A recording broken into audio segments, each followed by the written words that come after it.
ఇబ్రాహీంపట్నం నుంచి వచ్చిన వెస్టేజ్ కి రాకముందుకు నేను ఒక ప్రైవేట్ టీచర్. ప్రైవేట్ టీచర్ అంటే అందరికి ఎట్లా ఉంటుంది సార్, ఒక గ్రేట్ జాబ్. వృత్తి పరంగా అయితే చాలా గొప్ప వృత్తి కదా అది, కానీ జీతాలు ఎట్లున్నాయి బయట కదా. ఒకప్పుడు వ్యవసాయం చేసే వాళ్ళని ఒక పన్నులను పెట్టుకుంటే పశువులు కాయడానికి కానీ ఏదైనా పని చేస్తే జీతగాడు అంటారు, కానీ ఇక్కడ చదువుకొని జీతం చేస్తారు. దానికి దీనికి పెద్ద తేడా ఏమన్నా లేదు. ఇప్పుడు మన పిల్లల్ని ఏం చేస్తున్నాం, చదువుకోండి నాలాగా వ్యవసాయం చేయకు, నాలాగా దండ చేయకు, చదువుకొని ఒక చేతి కింద జీతం చేయండి అని చెప్తున్నాం. మనకు తెలియకుండానే మన పిల్లల్ని జీతకాలం చేస్తున్నాం, జీతం చేసే విధంగా ప్రోత్సహిస్తున్నాం కదా. సో జీతంలో లేదు డబ్బు, జాబ్ లో లేదు డబ్బు, బిజినెస్ లో డబ్బు ఉంది అని ఎప్పుడైతే ఎవరైతే కష్టపడతారో కష్టాల పాలవుతారో అప్పుడు అర్థమవుతారు. అందుకంటే ముందు అర్థమైందిరా, మీకు అర్థమైందా? నాకు కూడా అర్థం కాదు, ఎందుకంటే నేను చేస్తున్నది ప్రొఫెషనల్ జాబ్, మంచి జాబ్ అనుకుని జాబ్ చేస్తున్న టైంలో ఇన్కమ్ కి చాలా ఇబ్బంది అనిపిస్తుంది. ఇన్కమ్ కి ఇబ్బంది అనిపిస్తున్నప్పుడు ఏదైనా సెకండ్ సోర్స్ చూసుకోవాలనిపిస్తుంది కదా. ఆడవాళ్ళకి సెకండ్ సోర్స్ అంటే ఏం అనిపిస్తుంది, చేసే టైలరింగ్ చేస్తారు కదా, ఇంకేం చేస్తారు, ట్యూషన్స్ చెప్తారు అవునా. టైలరింగ్ చేస్తే కూడా కష్టమైన పని, దానివల్ల బ్యాక్ పెయిన్ వస్తుంది, గిరాకు వస్తుందో రాదో తెలియదు. మంచిగా కుడితే మేము నేర్చుకుంటారు, చెడ్డగా ఉంటే మీరు వేసిపోతారు అవునా కదా.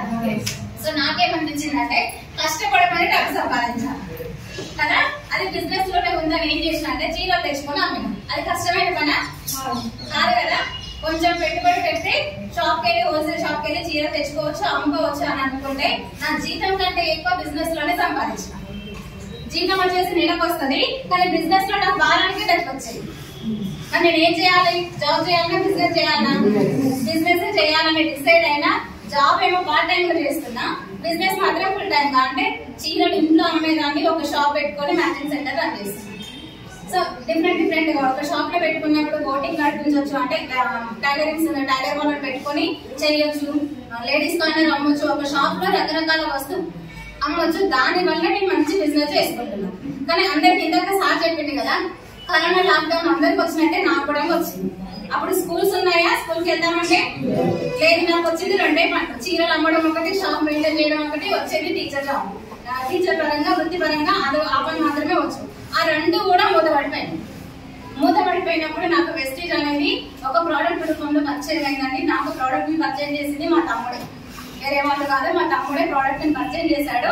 సో ఆ ప్రోడక్ట్ మీద నాకు బయట ఉన్నటువంటి ఈ మనీ సర్క్యులేషన్ కావచ్చు, చైన్ సిస్టమ్ కావచ్చు, డబ్బులు కట్టించి మోసం చేసే కంపెనీలను కావచ్చు, వాటిని దృష్టిలో పెట్టుకొని నేను ఏం చేశాను, నమ్మలేదు అనమాట. ఫస్ట్ కంపెనీ ఐడి తీసుకోలేదు, ఏం తీసుకోలేదు, ప్రోడక్ట్ తీసుకున్నా వాడుకుంటున్న టైంలో అందరికీ ఉన్నది అడ్వాన్స్ ఆస్తి ఏంటంటే, ఇందాక అందరు చెప్పారు కదా, గ్యాస్ ట్రబుల్, షుగర్, థైరాయిడ్, ఇవి అడ్వాన్స్ ఆస్తులు అన్నమాట. ఎవరు పెట్టుబడి పెట్టాల్సిన అవసరం లేదు. మనం తీసుకున్న ఆహారమే, కల్తీ ఆహారమే మన పెట్టుబడి.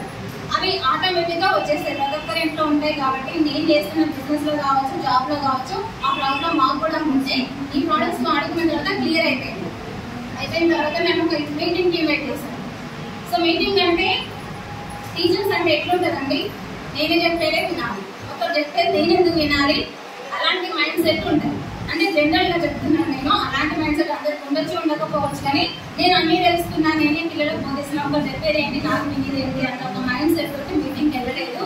కానీ 46 లక్షలు తీసుకునే ఒక వ్యక్తి వస్తున్నాడు, అతను చెప్పేది ఒకసారి వినండి అని చెప్పారన్నమాట.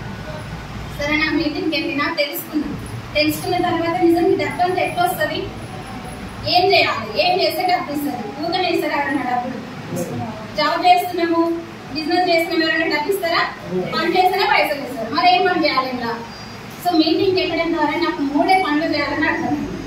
మీరు చేసేదారే, నేను చేసేదారే మా అకాడమిక్ సెక్షన్ కూడా కదా. ఇది మొత్తం కాపీ బిజినెస్. స్కూల్లో కాపీ కొట్టి ఏమైందని పడేస్తారు, కానీ ఇక్కడ కాపీ చేస్తేనే బిజినెస్ అయిపోతుంది, కాపీ చేయకపోతే మాత్రం బిజినెస్ అవ్వదు. సో ఆ 3 పనులు ఏంటంటే, మీ అందరికి హోమ్ మీటింగ్స్ అయినాయా? సిఎన్సి ప్లాన్ పెట్టిగా. సో సిఎన్సి ప్లాన్ లో ఏం చెప్తారో, మీరు ప్రోడక్ట్స్ వాడండి కదా. ఫస్ట్ చెప్పేది ఏంటి, ప్రొడక్ట్స్ మీరు వాడండి, వాడితే నచ్చితేనే మళ్ళీ నెల తీసుకోండి. ఒకవేళ మీకు నచ్చి డబ్బులు కావాలనిపిస్తేనే నలుగురికి చెప్పండి అంటారు, అవునా కదా. నలుగురికి చెప్పమంటారు కదా. సో ఫస్ట్ ప్రొడక్ట్స్ వాడడం ఒక పని, అది నలుగురికి చెప్పడం రెండో పని. చెప్పిన దాన్ని టీం వర్క్ అంటున్నారు కదా, బిజినెస్ డెవలప్ చేసుకోవాలన్నారు కదా, అది చేసుకోవాలంటే 3వ పని ఏంటంటే, మనం చెప్పిన వాళ్ళని తీసుకొచ్చి ఇక్కడ మీటింగ్ లో కూర్చోబెట్టాలి. ఈ 3 పనులు చెప్తున్నాను. ఈ 3 పనులు చేస్తేనే మనకు బిజినెస్ అవుతుంది. అవునా కదా? ఇంకేమైనా పని ఉందా ఇందులో? కానీ ఇదే మనకు పెద్ద పనిలాగా అనిపిస్తుంది. లేదండి, మనసు పెట్టి డిసైడ్ అయితే చాలా సింపుల్. చెప్పే విధంగా చెప్తే మనం తెలుసుకున్న దాన్ని నలుగురికి చెప్పడం ద్వారా మంచి బిజినెస్ తీసుకోవచ్చు. సో ఇంత చిన్న విషయాన్ని చెప్పడానికి ఏమైనా ఎడ్యుకేషన్ అవసరం ఉందా? ఉందా? చెప్పండి అందరూ. చదివేమన్నా అవసరం ఉందా? ఎక్స్పీరియన్స్ ఏమైనా అడుగుతురా? డబ్బు కట్టమన్నారా? టైంకి ఈ టైంకి రావాలి, ఈ టైంకి పోవాలని ఏమని చెప్పిరా? బాస్ ఉన్నాడా? మరి ఏ వర్క్ లేనప్పుడు, ఎవరు ఏది మనకి ఒత్తిడి లేనప్పుడు ఈ బిజినెస్ చేయొచ్చా చేయొద్దా? చాలా సింపుల్ పని అండి. మనకు నచ్చిన టైంలో మనకు నచ్చినట్టుగా చేసుకునే బిజినెస్ అన్నమాట. సో అందరం కూడా చేద్దాము, అందరం తెలుసుకుందాం. ఒక మీటింగ్ లో వస్తే అర్థం కాదు, ఇంకా 4-5 మీటింగ్స్ కి రండి, ఇదేంటో తెలుస్తుంది. తర్వాత ఎలా చేయాలో తెలుస్తుంది కదా. ఎందుకు చేయాలో ఫస్ట్ తెలుసుకుందాం. నా అవసరం కోసం నాకేం కావాలి, నాకు థింగ్స్ ఏమున్నాయి, ఇది తెలుసుకోవడం కోసం ఇది ఫస్ట్ ఎవరికి వాళ్ళు తెలుసుకోండి. జస్ట్ ఎందుకు చేయాలి కదా. ప్రతి ఒక్కరికి డ్రీమ్స్ ఉన్నాయి కదా. ఉన్నాయా లేదా? నాకే ఉన్నాయా? ఇక్కడికి వచ్చిన లీడర్స్ కే ఉన్నాయా? మనిషి ఆశాతీయుడు కదా. ప్రతి ఒక్కరికి కోరిక ఉంటుంది. ఒక కోరిక నెరవేరిందంటే దానికి ఇంకొక మెట్టు ఎక్కువగానే మనం కోరుకుంటాం. డౌన్ లో అయితే కోరుకోం కదా.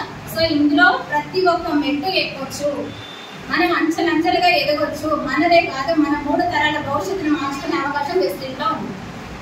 సో ఇంకా మీటింగ్స్ కి రండి, తెలుసుకోండి. అప్లయన్స్ ఆయనతోనే ముందుకు వెళ్ళండి. నాకు ఈ ప్లాట్ఫామ్ పరిచయం చేసినటువంటి మా తమ్ముడికి, నన్ను ముందుకు నడిపిస్తున్నటువంటి అప్లయన్స్, టాప్ అప్లయన్స్ ఉన్నారు. మురళి సార్, రమేష్ సార్, విజయ వెంకటేష్ సార్ ఒకసారి గ్రాండ్ అప్లాస్.